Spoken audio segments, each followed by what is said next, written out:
Hey everybody, welcome to Breakfast with Bob from the Challenge Championship and obviously the Collins Cup. We're brought to you by Master Spas, Hyperice, Forum Smart Swim Goggles, UCAN, HOKA, One, Clash USA, and of course our Challenge Athletes Foundation. This is the part of the week where we get to discuss what the hell's happening and how can you do that without Mark Matthews, Barrie Shepley, and Talbot Cox, because we will predict exactly what is going to happen tomorrow. And we're going to start with Talbot.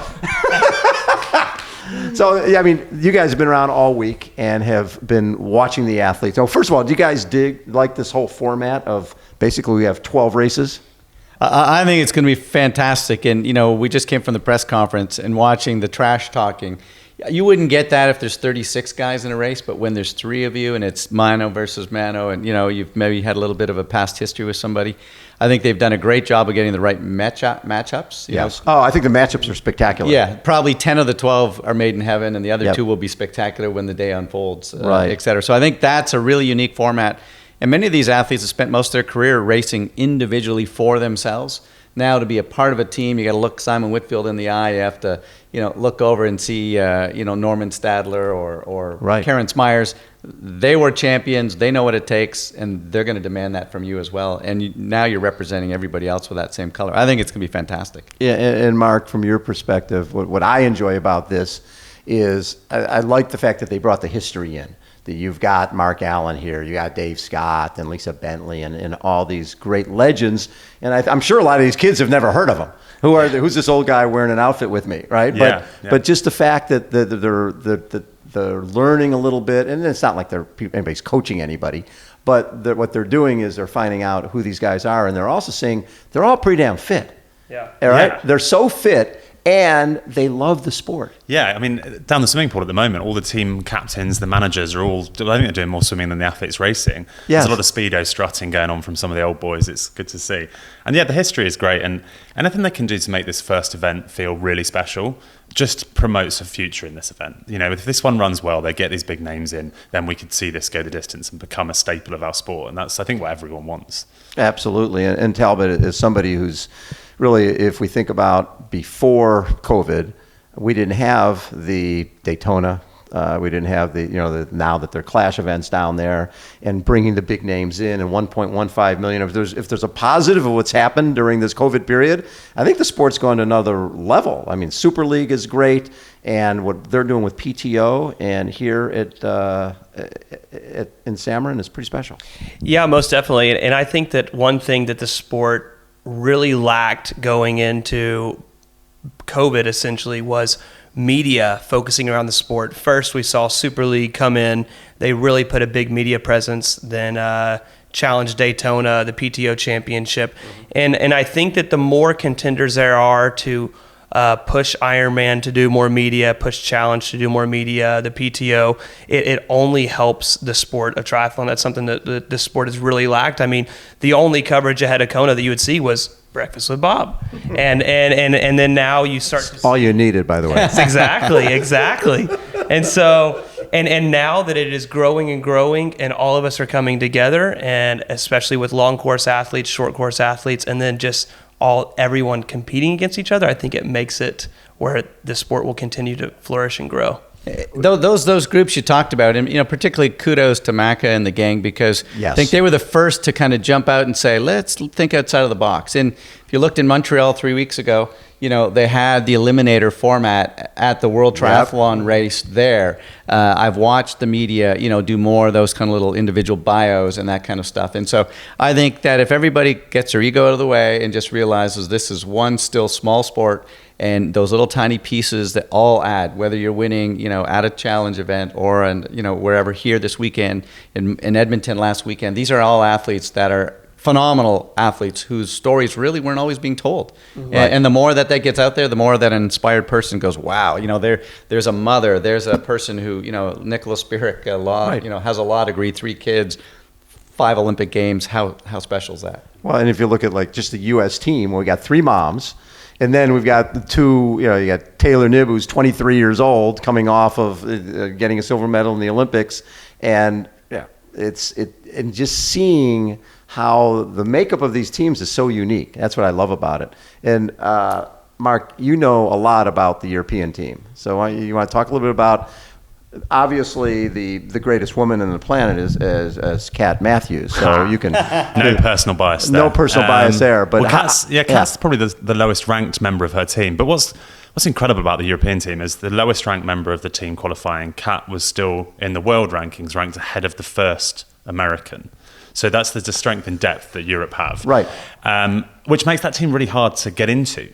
So as this event goes forward, hopefully there's a bit more of a balancing act, because clearly the 7th, 8th, 9th, 10th choice Europeans, if they're on any other continent, they're making the team for this. Right, no question. So that's the strength and depth Europe are looking at. What I think has made it brilliantly exciting is those 2 captains' picks from America, because I cannot wait to see Taylor Knibb race and Katie Hyperice. Without that, the US, I think, were struggling across the board potentially. Yes. But with those 2, it changes things. Yeah, and they might not win, but they'll certainly make it exciting. Well, yeah, and it's funny because I was just talking to Katie, and she got a TT bike this week, and has been on it twice.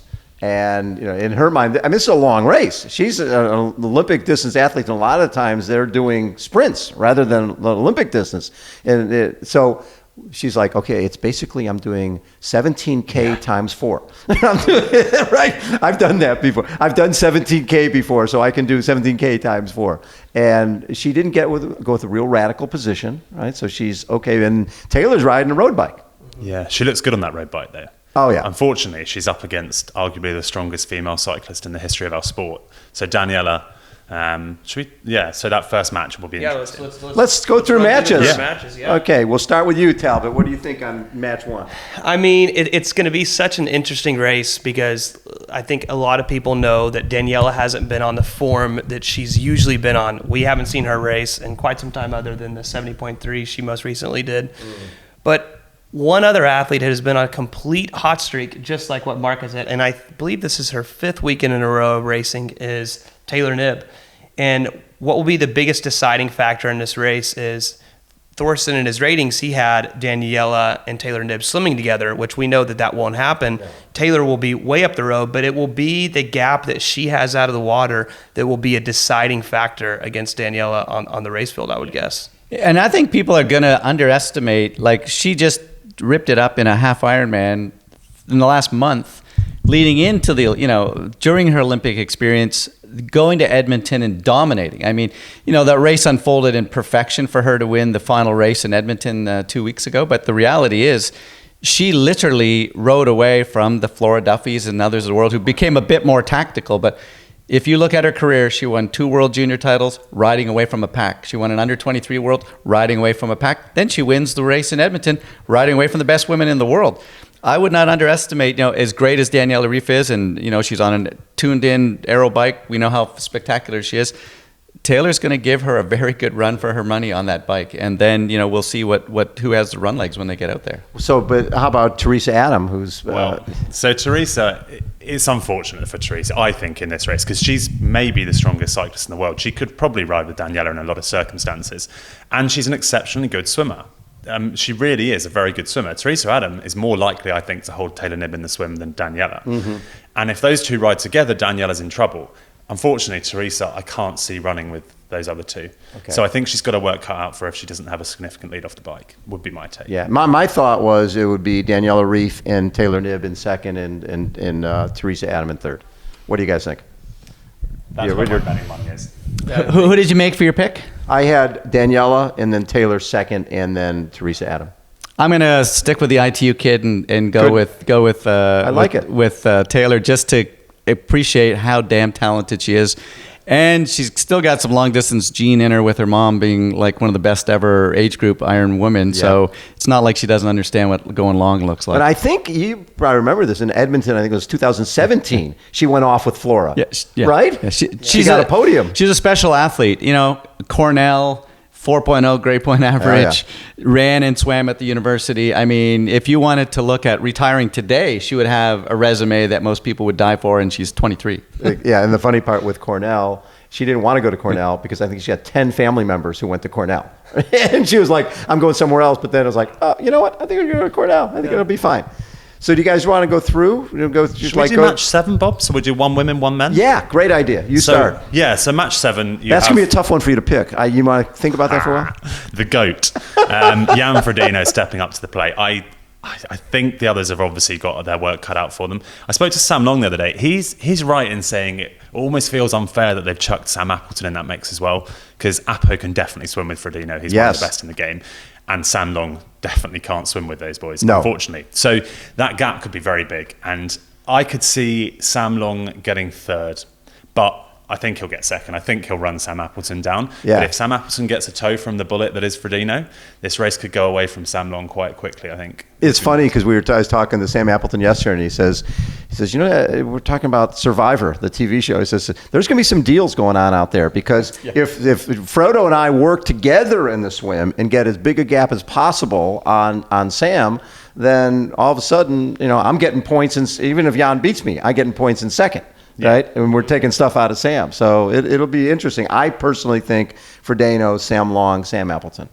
That's what I've bet. Yeah, that's what I bet too. And if you are want to join in with us, the PTO has a fantasy ranking. Join in on that, and I'll give you an easy match win. Jan Frodeno, the guy has not been beat since 2017, and if you were to pick anyone else to win, you're tossing your money away. You're tossing your money away. Exactly. And for watching, you just go to collinscup.com or the PTO website, right? Yeah, PTO website, or on their mobile app, which you can download on Android and Apple. Okay. So you want to go then Lucy Charles, Paul Finley, Katie Zafaris. Well, it's exciting. And the reason I think it's really good is having seen Lucy race that Leeds World Cup race, which maybe the most impressive triathlon performance I've seen in recent years as a debut. 1 minute behind Flora. Yeah. She was in 5th, and Flora was 4th, and Flora won the gold medal. And if you take a look, it was really probably lost on her transition. Yes. If you actually just put her swim and her bike at a run together, she's probably a podium athlete on the day and lost a bit in transition, and that can be easily fixed. Yes. How spectacular to be able to go from the shortest distance to the longest distance and be right in the money, right fighting for it right from the beginning. I mean, I've been hearing rumors. I'm not sure how accurate it is, but I would not be afraid to be seeing her in Paris. No, that's her goal. She's been quite open about it this week. And what's fascinating to me is if you talk about a great year, right?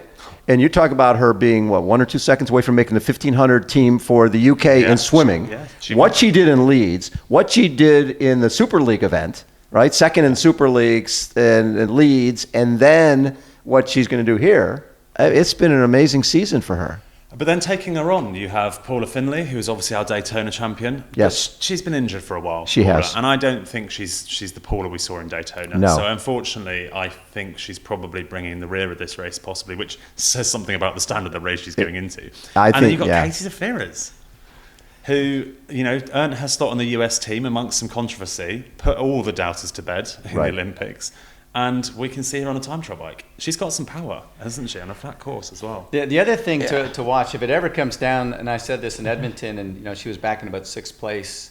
If it comes down to 300 meters to go, look out for this woman. Her steeplechase from Syracuse, her competitive drive, and she ran through 2 or 3 people in the last 400 meters in Edmonton. So, with only 3 athletes, you'll know how hard you have to push. But Katie's, definitely is one of those athletes who I think will be a world-class half Ironman type athlete when she makes the ultimate decision. Can I ask, do you think she can hold Lucy in the swim? Because that's what she wants to do. No, she can't hold Lucy in the swim. It's going to be 3 distinct different. I think this will be an interesting race and a hard one to obviously do some of the commentary, because Lucy's going to be off the road, and I think you're right. I think if this was Paula Finley of last year, it would be frightening. I just don't get the same vibe from Paula right now that she's ready for that kind of a race. Bought a house, had some injuries, made some moves. Yeah, there's a lot going on. And she's a professional. She's going to show up and be a great part of the history of this team. But I think that we're not seeing the Paula Finley of last December. Yeah, and what's interesting with Katie is you think about she was at the test event in Tokyo and crashed, right? And this is back in Rio, we were hoping that she would qualify a year out, and then you can focus on your sponsors and getting ready. And the same thing happened this time. She crashed, she got 23 stitches in her mouth, broke her nose, and then came back to win and finish number 1 in the world a couple weeks later. So she's incredibly talented. Mentally tough girl. Right. And then Yokohama, you thought that she would get it there, but her dad passed away seriously a month before, and she had to come and quarantine and think about trying to get your focus back. So I talked to Joel Filial because I was trying to make my decisions. How competitive do I think she was going to be at the Olympics? And he said, look, she's back doing the kinds of sets that with a month to go, she'll be fine. Yeah, and so I wasn't surprised to see her fighting it out for a medal. Yeah, and you think about it, if you look at the consistency, she was 5th in the world, 4th in the world, 3rd in the world, 2nd in the world, 1st in the world, and this year she's 6th in the world. I said, Katie, nobody else has a 1, 2, 3, 4, 5, 6. She goes, yeah, but I'm trending the wrong way. And I said, yeah, but you got a bronze medal. She'll be back for sure.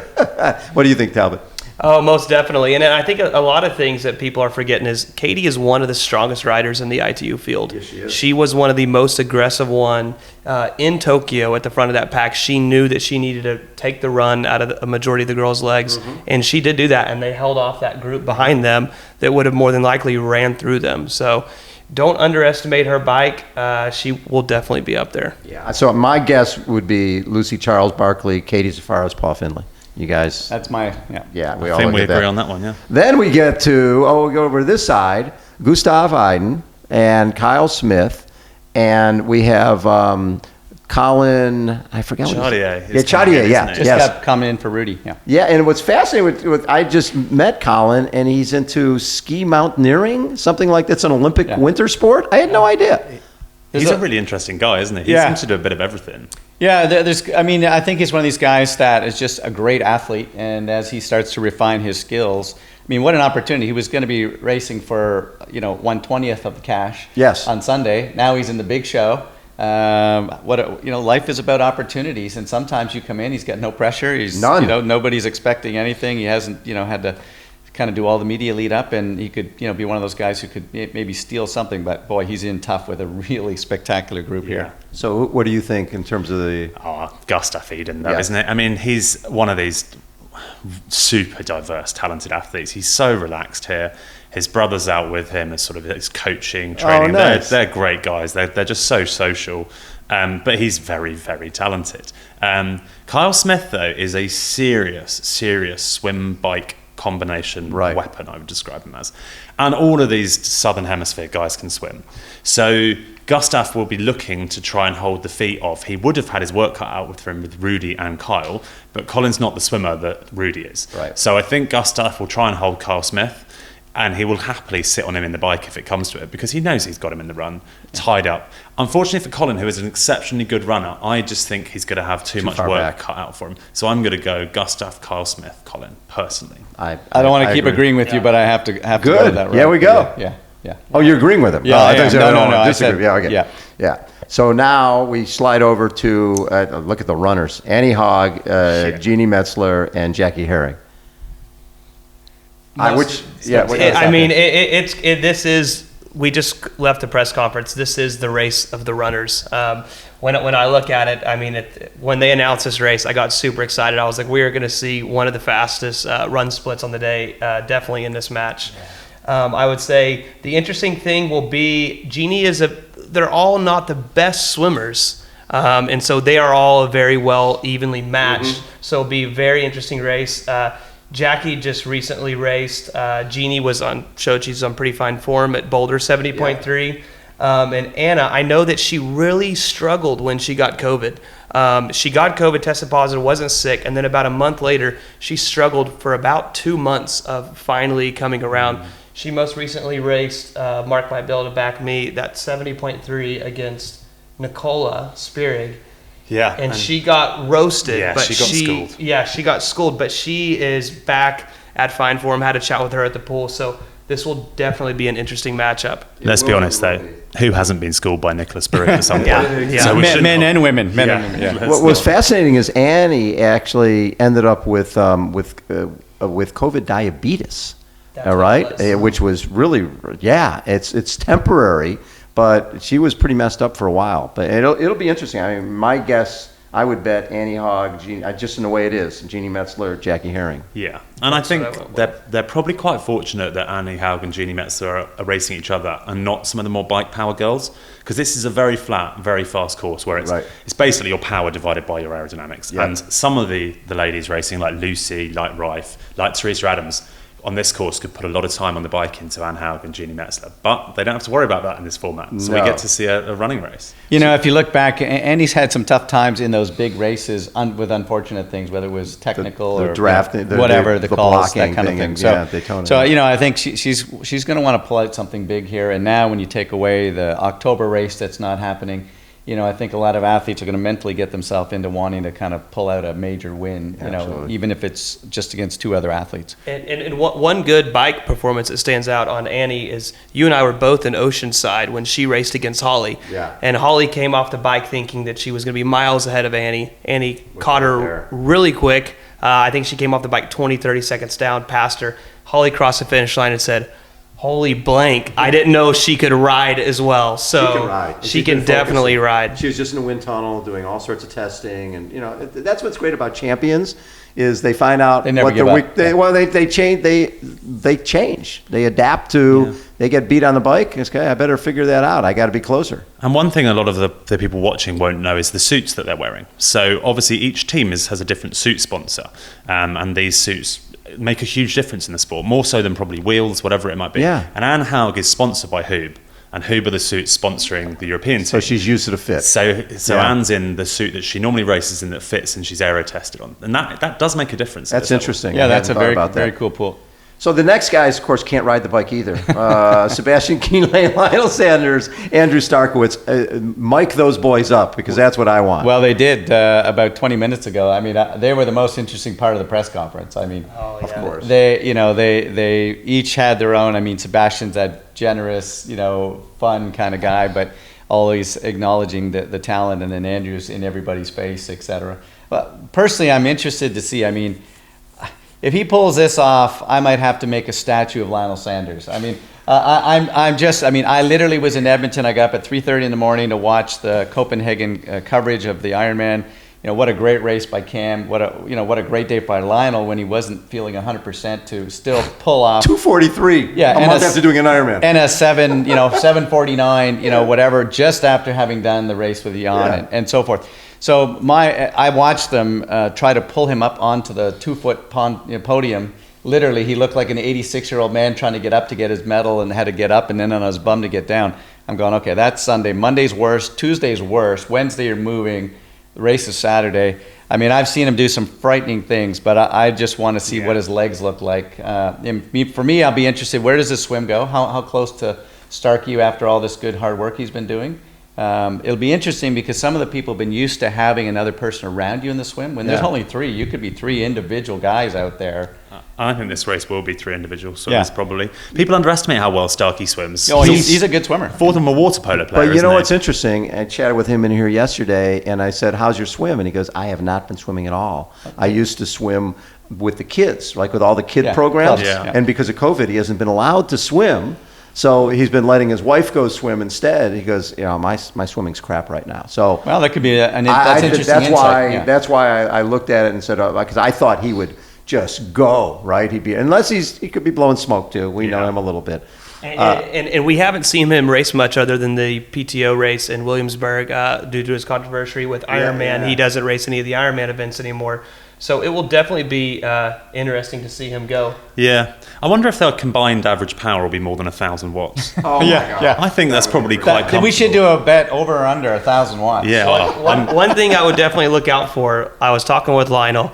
We had dinner the other night, and he said, I was up there running on that blanking path, and Starkey comes by and slaps me on the butt as hard as he could, and I didn't even know what it was. And Lionel said that if he catches him on that run, he is going to smack him so hard. And he wants all the cameras to be behind when he passes him and drops him. So that'll be interesting. So I think we might have different picks on this one. So should we go? What do we reckon? I'm going Sebastian and Lionel and Starkey. Oh, yeah, me too.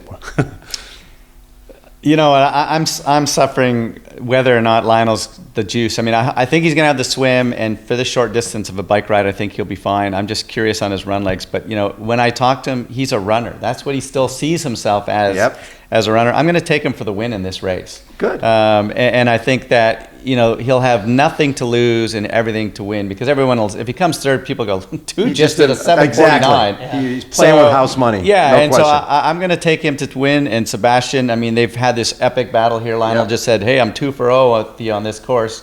And so he'll go 3 for 0, and I think Starkey will just give everything he's got and be the third man across the line. And I'm guessing This is the handicap race. Lionel hasn't been doing a bunch of training. I mean, it is race, recover, race, recover, race, recover. Due to conflict of interest and financial reasons, I would be in deep water if I did not pick my boy Lionel Sanders for the win. So I got Sebi third and Starkey coming in. Or sorry, Sebi second, Starkey coming in third. So I represent Katie Zafaris, and I still took her second. Oh. And I think she would. Yeah, she'd be surprised if she beat Lucy. Okay, so Holly and Holly Lawrence, Ellie Salthouse, and Sky Monch, and there's of course no juice at all between Ellie and Holly, right? It was interesting watching. I mean, I've heard the little rumors that there's a little bit of friction. Oh, there's just not a rumor. Well, no, but then they kind of were cute starting off with it. It was a little bit of an issue. Kevin asked the question in the press conference, and then Holly got right in their face, and she said, no, that's not how it came down. So it's clear that there's still some irritation there. And, and you know what? Like, Sky might benefit a little bit by the other two women having a go at each other, et cetera. Right. But I'm curious. What's your thoughts here? I mean, obviously, it's three talented women. Well, in I this think field. this is one of the tightest for the win. I think, unfortunately, I don't think Sky will quite be there, because I don't think her swim is strong enough, and I do think those other two ladies could take it away from her. And I'm not sure she can run with them. She can certainly ride with those ladies. Oh, no question. And over the Ironman distance, I think she's a stronger athlete. So it's then Holly and Ellie, and that is a close call. I think Holly, then Ellie, then Sky. And I really think honestly, it comes down to like detail. I think Holly's bike position is much better than Ellie's. I believe Ellie's bleeding watts on the bike. It's a tiny take, but that's what I'm having to look for to pick this race. No, and I like the fact that Holly's coming off of, she really had a great race at Alcatraz, right? And she had a great race in Des Moines, and she's been on a little bit of a roll lately. And I think when you look at Ellie, she's been racing well, but against not quite that same level of competition. And who Holly lost to was the woman who's probably the hottest on the circuit right now, Emma Pellet Brown. She can't lose a race, can she? Yeah, I'm going Holly, Ellie, Sky.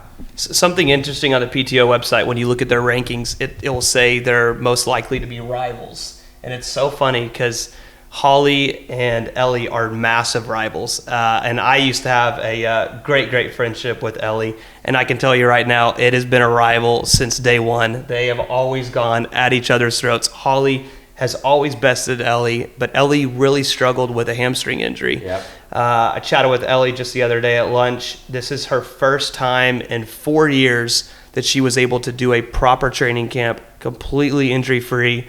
And she said that she's in the best shape of her entire career. That's so great. I'm going to go with Ellie besting Holly. Love and it. I think when she crosses the line, she's going to say karma is a blank, which is what was said to Ellie in France. What I don't think they realized, what I don't think Holly realized is, when, I mean, the story goes that Ellie passed the group at Nice and then cut in early and then had a bike problem, was out. But Holly had no idea that Ellie basically had been living in Nice for 6 weeks. That was the race of her life, and she thought she was the race of her life. And then basically, karma's a bitch.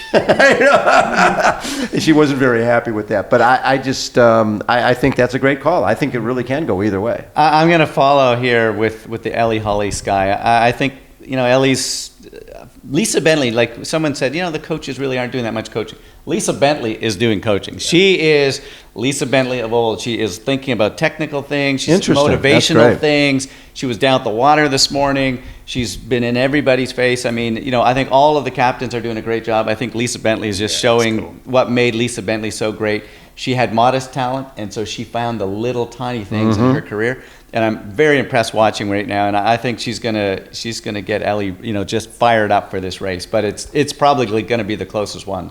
Yeah. Daniel Bakkegaard, Max Newman, Ben Canute.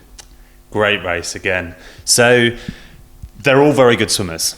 Yes. We know Daniel Bakkegaard's had some injuries early in the year, but he's fighting fit. Max Newman hasn't raced in quite a long time, even though he's been in Europe, because he's carrying injuries. So he's probably back to fitness, but he hasn't raced. And then Ben Canute's on really, really good form. They can all swim very, very well. Yep. Daniel Bakkegaard's a former pro swimmer. Right. Max can probably hang on that group. You know, he gets out the water sort of 25 seconds down on Josh Amberger over an Ironman. You're a great good. swimmer. Yeah. And then the bike hits off. I think because Max Newman is an unknown and potentially still injured, I'm going to call him for third. Yes. I'm going to take Daniel Bakkegaard for the win because I think he's a thoroughbred in terms of natural talent and drive. And I think Ben Canute, unfortunately, might be the silver child again. But you're not going to agree. I'm giving Ben. I'm going to go with Max in third, as you said. But Ben Canute is a gamer. I mean, he will Ben will either win or come third. Because he doesn't go for second. He goes off the front. He tries to race for the front. If someone's there, he's going to go with them. And I think that, I think there's a bit of a frustration that he didn't get picked for that Olympic team. Yeah. Oh, yeah. He loves being on the team. He's had all those American medals for the mixed team racing in his career. I think he's in the right age category, and he will be right out of the water with Daniel. And then I think, he's going to go with him, whoever can manage. And I can tell you, every race I watch Ben, if there's 300 to 400 meters left in the race, he's bringing guys back. Yeah. So this could literally be him and Daniel, coming down with 400 meters to go because neither guy's letting each other go. I think it could be awesome.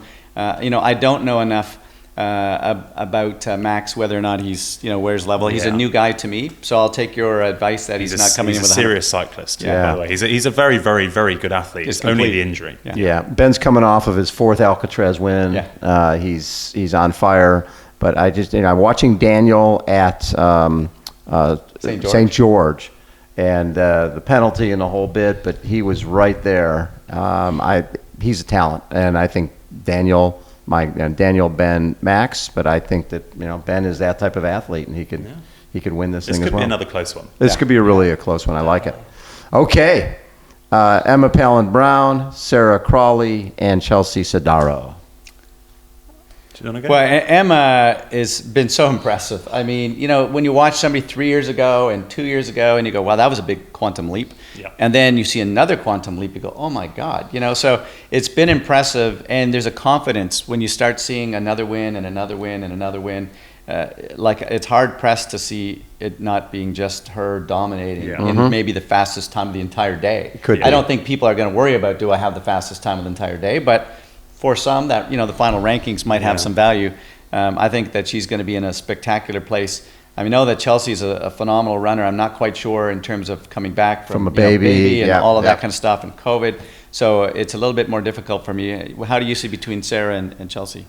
Exactly, coming back from giving birth just almost 5 months ago now. Yeah. Otherwise, it's Chelsea wins.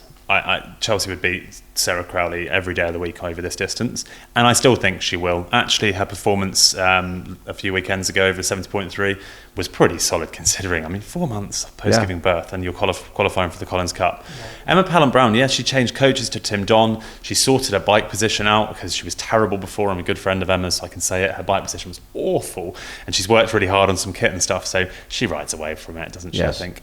Yeah, the fact that she just went by Holly Lawrence like she was standing still at Alcatraz. I just think she's on another plane. And Boulder, right? Yeah. And I go Emma Pallant-Brown, Sarah Crawley, Chelsea Sodaro.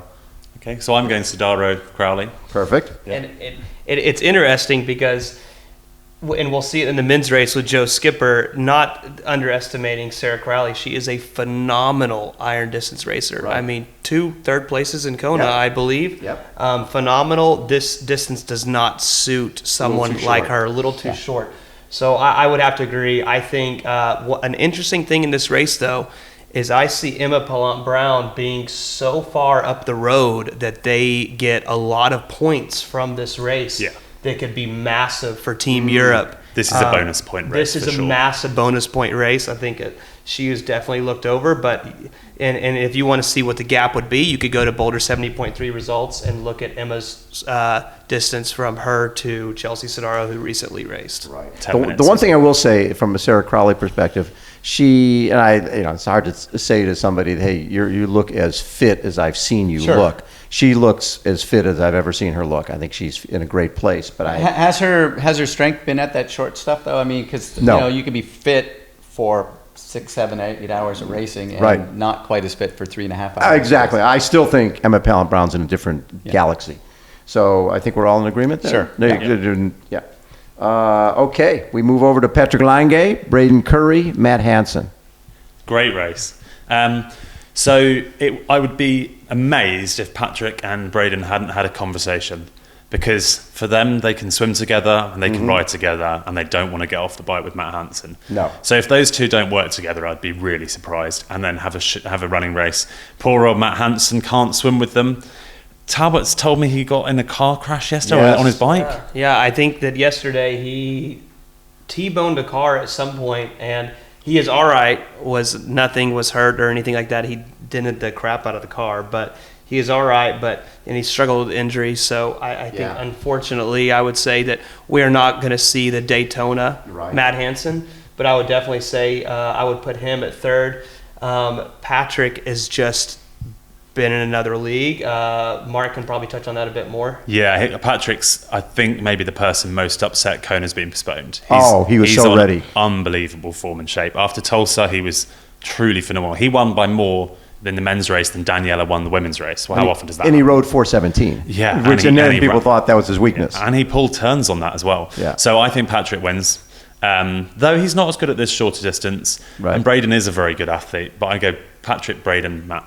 Okay. Do you see, for most of these people in their preparation, they would have either known that, they're racing Kona or they're not in Kona. So, they would have had to factor Hawaii into that. So with such a short notice, you can't really modify your training. You would have been putting those long training blocks in, et cetera. So it'll be interesting to see if a few of these athletes who weren't focused on going to Hawaii, it wasn't their race, they hadn't qualified, and they're very good shorter distance, as in this case, is Braden maybe having done some more shorter speed stuff, and Patrick was looking to try to win Hawaii, and so his mileage was long, not that shorter difference. I mean, I don't think there's going to be a big difference between Patrick and Braden in the overall race. I could see less than 90 seconds. Oh, yeah. I think it's a running race. It comes down to those two. And you are right. Patrick isn't the snappiest of runners. He's a very economical runner. He does very well in the heat. Over 2.5 hours, yeah. But I still think he gets the job done. So you guys are Patrick Lange, Braden Curry, Matt Hansen. Yeah. It's really because I was choosing Matt, but I didn't know about the car crash. That's a little Well, you shouldn't have told him different. we want Bob's money. You shouldn't have told him. I haven't put my official Bob and results I in. are on Team USA. Exactly. Media pool, so Exactly. I gotta give Okay, Exactly. I don't like this. So I I haven't don't made like my this. final decision yet, but I think those are good calls. Okay, we go down to our final race: Kat Matthews, Carrie Lester, Jocelyn McCauley. I don't know anything about these athletes. Yeah, I was gonna say You gotta give us the inside here. We got the expert next to us. 2:49 marathon. I think that's all you got to say so, at the end of Ironman. Like, if I was anyone else, I'd sit here and say Kat's been injured, she hasn't been running and that sort of thing, but she doesn't run big volume anyway. And as soon as she bangs a couple of half-an-hour runs in, she comes back from it weirdly, completely fine, happy, ready to go. I think Kat wins this, and I think, if I'm honest, I think there's potentially bonus time points to be had here as well. I think that could be quite a big margin, because Carrie Lester and Jocelyn McCauley are both excellent Ironman athletes, but they are Ironman athletes, as is Kat, but more so. They've also both raced quite a lot recently. Carrie Lester did Embrunman as well, and she did phenomenal. Lake Coeur d'Alene. Placid. Was it Coeur d'Alene? Coeur d'Alene. She won Coeur d'Alene. Yeah, and then Jocelyn McCauley's just done Finland. So And had a baby. And had a baby. So I think that sits in your Before or legs. after Finland? I think it's during transition. It's usually between bike and run. I mean, they're so impressive that you can't always just assume. But yeah, so I think Kat wins by quite a margin. I'm struggling to call the second and third though. I actually don't know. I'm calling Carrie for second and Jocelyn for third, just Yeah, because Carrie's such a strong runner, and Jocelyn as well. But again, baby, that's what always sticks in my head. And coming off of Another Ironman. kind of an Ironman 2 weeks ago. I think the most impressive thing in this matchup is Jocelyn not only had a baby, but don't forget she did race Boulder 70.3. Yes. 7 days later, raced Ironman Finland, punched the Kona ticket, was not selected for Team USA actually, Right. due to Heather Jackson stepping out, was in Europe kind of hanging out like, am I going to get selected? Are you guys going to call me? She flew over here, has finished her training camp. I would say that she's probably pretty exhausted. She has the whole family here. Yes. I'm going to go with Kat for the win. I would say some bonus points. Carrie and Jocelyn both have Ironmans in their legs, most recently full distance races. So I'll go Carrie for second and Jocelyn for third. Yeah. Perfect. Yeah. We're all in Okay, agreement moving there. on to Joe Skipper, Jackson Laundry, Justin Metzler. I interviewed all three of them yesterday, and they were just talking about we have raced each other a bunch. We have sort of gone back and forth. I'm going to do the Canadian home tour here with Jackson Landry. I mean, first of all, he desperately wanted to be on this team. He had to go out, find races, and know that the last race he went to, he couldn't just win it. He had to win it like in superb style. And he looks really excited. I've seen him in the hotel the last couple of days. For him, this is like his Hawaii Ironman, his Olympics. He's the young guy, got the start. He's been on an upward climb, and I'm just going to be more emotional and probably not use intelligence on this pick and take Jackson for the win, because I think it's the right distance for him. He's swimming faster than he's ever swam. He's running very well off the bike right now. He's healthy. He had the terrible crash at Worlds a few years ago, but he's overcome all of that kind of stuff. And sometimes you just kind of find this means more to me than to other people for various reasons. Right. They've won some big things. Yeah. I think for him, he's in the big show, and I saw him, about an hour ago out of the press conference and said, look, this is your opportunity to put your face out there. So lots of people still don't know who you are. I've kind of heard the name. But you go out there and knock off a couple of these big guys and maybe have the 8th fastest, 7th fastest time of the day on the men's side, people are going to have to look at you a second or third time. Absolutely. And so Joe Skipper's a very old friend. We raced when we were kids, and he just turned out to be much more talented. So that's why he's doing this, and I'm sat here talking about him doing this. But I've called Joe wrong for basically every race he does. Whenever I do predictions, I tend to be quite good, but Joe, for some reason, I get wrong. And I picked him to come second in Ironman UK to be beat by Sam Laidlow. But Joe destroyed Sam on the run. And as he ran past me on the course, he looked at me in the eyes and he said, I told you so. So what's he predicting for himself this weekend? What has he told you? So on my predictions, I put up on social media Jackson Laundry for the win, Yeah. Joe second, and Justin Metzler third. And Joe messaged me within about 10 seconds of me posting it he does not think he's getting beat. So I'm going to pick Jackson Laundry, Joe Skipper, Justin Metzler. But if Joe beats Jackson, I'll be happy to be wrong. You'll be eating some crow. Yes. But yeah. I'm going Joe Skipper and Justin Metzler for second, and Jackson Laundry third. Interesting. Because Justin he seems to be in a really good place. He got second at Coeur d'Alene. I know it's a full Ironman, but man, when he gets that big body moving, he can run. He can really, really run. But I'm a huge Joe Skipper fan, and I think that he takes this. You? It'll be an interesting race. I mean, if you look at one thing, when everyone that's playing the PTO fantasy game, I've seen everyone's picks. Match 6 in the female side and match 12 in the male side are things that people are all over the board. They have no idea. Yeah, they no, have we're all like guessing, Big Mets winning. They'll have, and so for me, I've seen a lot of these athletes. Joe had an amazing comment in the press conference. If you didn't see it, you should go to it. Scroll to the end. Outside of the Braden Curry jab at Patrick Lang. But I'm going to go with Jackson Laundry for the win. Just like what Barrie said, I think he's hungry. This is his Kona. He's about as motivated as Sam is. Unfortunately, Sam won't take down the GOAT. Yes. But I'm going to go Jackson Laundry for the win, Skipper in second, and Big Mets in third. Okay, we'll go the same way. I definitely had Jackson. The other two guys, I was waiting to hear the good news from you boys, but we'll take it. I'm not going to worry so much about the Legends choice here with Joe for the win. So interestingly, though, that's the first time we haven't pretty much all agreed on a European win. Yeah. So this could be the only race that stops Europe taking a clean sweep of That's wins. right. Yeah. And that's on Jackson Laundry to make sure that Europe don't Well, you seal know what? the deal. How cool would that be to come down to the last race? Whatever. I think there's going to be a few things that haven't got factored in here. I think someone's going to have a flat tire. Absolutely. Somebody's going to, make a bad mistake on a corner and maybe not finish the race, and then suddenly, those 5 or 6 points that Europe was planning on could go to zero. And that could be a big difference. And, you've seen those, whether it's been Ryder Cup or Davis Cup tennis or whatever. It's something that guaranteed. That there's our points. We got them in the bag before, and Never. suddenly it doesn't happen. Exactly. So I think that as much as Norman and the gang think that they're going to dominate, I think it could be closer than you think. It could be. It could be. And Mark, just to comment on that, I had 2 Americans winning. I have Ben Canute and I have Taylor Knibb upsetting Riff. There you go. Yeah, So- I have Taylor. Yeah. So Luckily, I know how often Talbot's wrong. So Team Europe, 11 points, easy. But I do have Team Europe for the overall win, yeah. unfortunately. Yeah. now I actually think that down the road, this is my little cue for the future. I would make it the Commonwealth instead of Europe. So put GB in with Canada and Australia, New Zealand. I think that suddenly changes the dynamics massively. And if you really think, like if you look back historically, the Commonwealth were a powerhouse for, a decade in there with the Aussies and the Kiwis and, some of the Canadian era and certainly the Brits going all the way back to Spencer and Lessing and those guys.